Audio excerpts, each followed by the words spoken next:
कैलाश राणा शिवचंद्र मौली फणींद्र माथा मुकुट्टी जलाली कारुण्य सिंधु भवदुख हारी तुझबिन शंभो भजकोन तारी। आयु वृद्धि आरोग्यता या चाहो संतान शिव पूजन विधिवत करो दुख हरे भगवान। राधे राधे मेरे प्यारे भाइयों बहनों माताओं व बंधुओं, संस्कार की बातें चैनल में आपका स्वागत है। बंधुओं, आज मैं आपके लिए लेकर आई हूँ शनि प्रदोष व्रत कथा, शनि प्रदोष व्रत की पूर्ण पूजा विधि। बंधुओं, आज 8 मई 2021 को शनि प्रदोष व्रत है। बंधुओं, जो मनुष्य भी शनि प्रदोष व्रत को करते हैं उनके जीवन के सभी कष्ट, संकट और परेशानियां सदा के लिए दूर हो जाती हैं।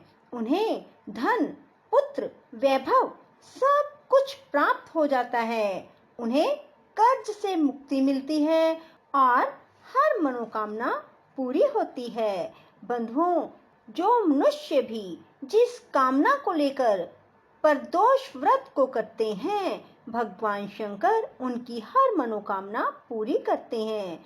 प्रदोष व्रत करने वाले को 100 गौदान का फल प्राप्त होता है। बंधुओं, जो मनुष्य इस व्रत को विधि विधान तन मन धन से करता है उसके सभी दुख दूर हो जाते हैं। बंधुओं, जो मनुष्य भी शनि प्रदोष का व्रत करते हैं वह जीवन में सदा सुखी रहते हैं और उनके संपूर्ण पापों का नाश हो जाता है और वे अपने शत्रुओं पर विजय प्राप्त करते हैं और आरोग्य लाभ होता है।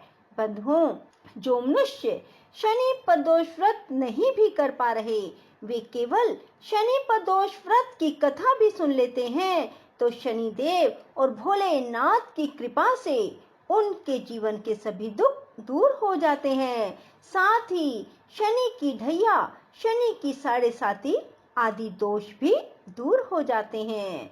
बंधुओं, जो मनुष्य शनि प्रदोष व्रत करते हैं उन्हें जीवन में धन धान्य वैभव की प्राप्ति होती है।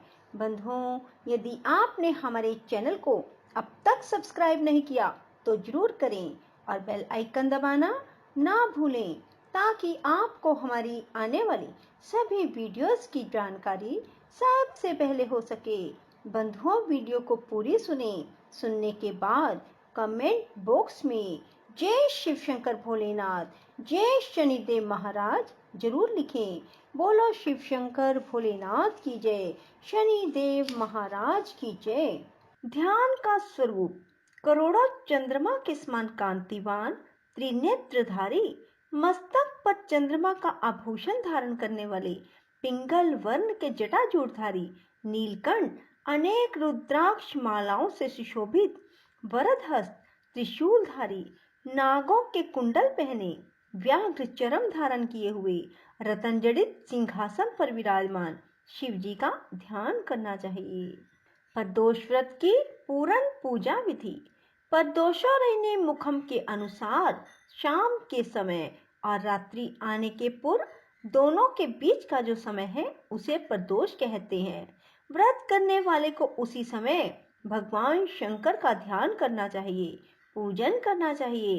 प्रदोष व्रत करने वाले को त्रयोदशी के दिन भर भोजन नहीं करना चाहिए। शाम के समय जब सूर्यास्त में 3 घड़ी का समय शेष रह जाए तब स्नान आदि कर्मों से निवृत्त होकर श्वेत वस्त्र धारण करके इसके बाद संध्या वंदन करने के बाद शिव जी का पूजन करें।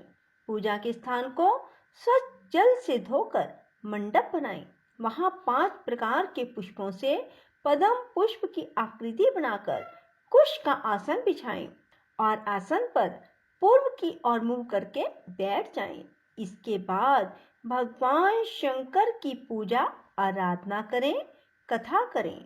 व्रत के उद्यापन की विधि इस प्रकार है।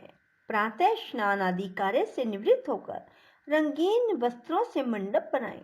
फिर उस मंडप में शिव पार्वती की प्रतिमा स्थापित करके विधिवत पूजा करें। इसके बाद शिव पार्वती के उद्देश्य से खीर से अग्नि में हवन करना चाहिए। हवन करते समय ओम उमा सहित शिवाय नमः मंत्र से 108 बार आहुति देनी चाहिए। इसी प्रकार ओम नमः शिवाय के उच्चारण के शंकर जी के निमित्त आहुति प्रदान करें। हवन के अंत में किसी धार्मिक व्यक्ति को सामर्थ्य के अनुसार दान देना चाहिए। ऐसा करने के बाद ब्राह्मण को भोजन दक्षिणा से संतुष्ट करें। व्रत पूर्ण हो ऐसा वाक्य ब्राह्मणों द्वारा कहलवाना चाहिए। ब्राह्मणों की आज्ञा पाकर अपने बंधु बांधवों को साथ ले मन में भगवान शंकर का स्मरण करते हुए व्रती को भोजन करना चाहिए। इस प्रकार उद्यापन करने से व्रती पुत्र पौत्रादि से युक्त होता है, आरोग्य लाभ करता है। इसके अतिरिक्त वह अपने शत्रुओं पर विजय प्राप्त करता है, संपूर्ण पापों से मुक्त हो जाता है।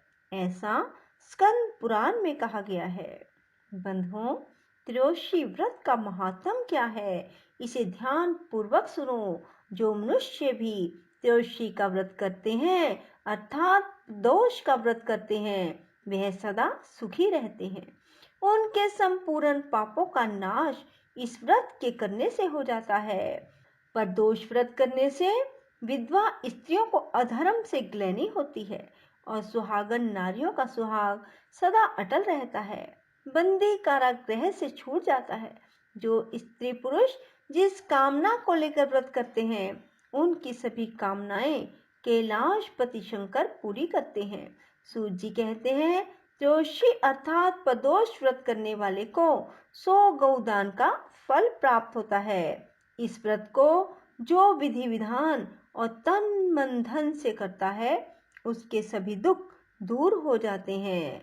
बंधुओं, प्रदोष व्रत जिस वार को भी होता है वही प्रदोष व्रत गिना जाता है। जैसे कि यदि प्रदोष रविवार को आ जाए तो उसे रवि प्रदोष कहते हैं। यदि प्रदोष व्रत सोमवार को आ जाए तो उसे सोम प्रदोष कहते हैं। मंगलवार को आने वाली प्रदोष मंगल प्रदोष कहलाती है। इसी प्रकार शनिवार को आने वाली प्रदोष शनि प्रदोष कहलाती है। बंधुओं, शनि प्रदोष का बहुत अधिक महत्व है और यह अभिष्ट फल को देने वाली है। शनि प्रदोष व्रत करने वाले को खोया हुआ राज्य व पद प्राप्त होता है। इसलिए बंधुओं, हो सके तो सभी प्रदोष व्रत करें। यदि प्रदोष व्रत नहीं कर पा रहे हो तो प्रदोष व्रत की कथा अवश्य सुने। जो मनुष्य भी प्रदोष व्रत करते हैं उनकी यदि शादी नहीं हुई तो शादी शीघ्र हो जाती है। शनि प्रदोष व्रत कथा। गर्गाचार्य जी ने कहा, हे महामते, आपने शिव शंकर की प्रसन्नता हेतु समस्त प्रदोष व्रतों का वर्णन किया। अब हम शनि प्रदोष विधि सुनने की इच्छा रखते हैं, सो कृपा करके हमें सुनाइए। तब सूत जी बोले, हे ऋषि, निश्चित रूप से आपका शिव पार्वती के चरणों में अत्यंत प्रेम है। मैं आपको शनि त्रयोदशी के व्रत की विधि बतलाता हूँ, सो ध्यान से सुनो। पुरातन कथा है, एक निर्धन ब्राह्मण की स्त्री दरिद्रता से दुखी हो शांडिल्य ऋषि के पास जाकर बोली, हे महामुने, मैं अत्यंत दुखी हूँ, दुख निवारण का उपाय बताइए। मेरे दोनों पुत्र आपकी शरण में हैं। मेरे ज्येष्ठ पुत्र का नाम धर्म है जो कि राजपुत्र है और लघु पुत्र का नाम शुचिव्रत है। अतः हम दरिद्री हैं, आप ही हमारा उद्धार कर सकते हैं। इतनी बात सुन ऋषि ने शनि प्रदोष व्रत करने के लिए कहा। तीनों प्राणी प्रदोष व्रत करने लगे। कुछ समय के बाद प्रदोष व्रत आया। तब तीनों ने व्रत का संकल्प लिया। छोटा लड़का जिसका नाम शुचिव्रत था एक तालाब पर स्नान करने को गया। उसे मार्ग में स्वर्ण कलश धन से भरपूर मिला। उसको लेकर वह घर आया। प्रसन्न हो माता से कहा कि माँ, यह धन मार्ग से प्राप्त हुआ है। माता ने धन देखकर शिव महिमा का वर्णन किया। राजपुत्र को अपने पास बुलाकर बोली, देखो पुत्र, यह धन हमें शिव जी की कृपा से प्राप्त हुआ है। अतः प्रसाद के रूप में दोनों पुत्र आधा आधा बांट लो। माता का वचन सुन राजपुत्र ने शिव पार्वती का ध्यान किया और बोला, पूज्य माँ, यह धन आपके पुत्र का है, मैं इसका अधिकारी नहीं हूँ। मुझे शंकर भगवान और माता पार्वती जब देंगे तभी लूंगा। इतना कहकर वह राजपुत्र शंकर जी की पूजा में लग गया। एक दिन दोनों भाइयों का परदेश भ्रमण का विचार हुआ। वहां उन्होंने अनेक गंधर्व कन्याओं की क्रीड़ा करते हुए देखा। उन्हें देख शुचिव्रत ने कहा, भैया अब हमें इससे आगे नहीं जाना। इतना कह शुचिव्रत उसी स्थान पर बैठ गया, परंतु राजपुत्र अकेला ही स्त्रियों के बीच में जा पहुंचा। वहां एक स्त्री अति सुंदरी राजकुमार को देखकर मोहित हो गई। राजपुत्र के पास पहुंचकर कहने लगी, हे सखियों, इस वन के समीप ही जो दूसरा वन है, तुम वहां जाकर देखो। भांति भांति के पुष्प खिले हैं, वहां सुहावना समय है, उसकी शोभा देख कर आओ। मैं यहाँ बैठी हूँ, मेरे पैर में बहुत पीड़ा है। ये सुन सब सखियां दूसरे वन में चली गई। वह अकेली सुंदर राजकुमार की ओर देखती रही। इधर राजकुमार भी कामुक दृष्टि से निहारने लगा।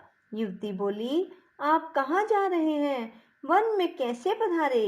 किस राजा के पुत्र हैं? क्या नाम है? राजकुमार बोला, मैं विदर्भ नरेश का पुत्र हूँ, आप अपना परिचय दें। युवती बोली, मैं विद्रविक नामक गंधर्व की पुत्री हूँ, मेरा नाम अंशुमति है। मैंने आपकी मनस्थिति को जान लिया है, आप मुझ पर मोहित हैं। विधाता ने हमारा तुम्हारा संयोग मिलाया है। युवती ने मोतियों का हार राजकुमार के गले में डाल दिया। राजकुमार हार स्वीकार करते हुए बोला, हे भद्रे, मैंने आपका प्रेम उपहार स्वीकार कर लिया, परंतु मैं निर्धन हूँ। राजकुमार के इन वचनों को सुनकर गंधर्व कन्या बोली, मैं जैसा कह चुकी हूँ वैसा ही करूंगी, अब आप अपने घर जाएं। इतना कहकर वह गंधर्व कन्या सखियों से जा मिली। घर जाकर राजकुमार ने शुचिव्रत को सारा वृतांत कह सुनाया। अब तीसरा दिन आया। वह राजपुत्र शुचिव्रत को लेकर उसी वन में जा पहुंचा। वहीं गंधर्व राज अपनी कन्या को लेकर आ पहुंचा। इन दोनों राजकुमारों को देख आसन दे कहा, मैं कैलाश पर गया था। वहां शंकर जी ने मुझसे कहा कि धर्मगुप्त नाम का राजपुत्र है, जो इस समय राज्य विहीन निर्धन है, मेरा परम भगत है। हे गंधर्वराज, तुम उसकी सहायता करो। मैं महादेव जी की आज्ञा से इस कन्या को आपके पास लाया हूँ, आप इसका निर्वाह करें। मैं आपकी सहायता कर आपको राजगद्दी पर बिठा दूंगा। इस प्रकार गंधर्व राज ने कन्या का विधिवत विवाह कर दिया। विशेष धन और सुंदर गंधर्व कन्या को पाकर राजपुत्र अति प्रसन्न हुआ। भगवत कृपा से समय उपरांत अपने शत्रुओं को दमन करके अपने राज्य का सुख भोगने लगा। बोलो शिव शंकर भोलेनाथ की जय हो। राधे राधे, जय श्री कृष्णा। बंधुओं, यदि आपको हमारी वीडियो पसंद आए तो इसे लाइक करें और शेयर भी जरूर करें। धन्यवाद।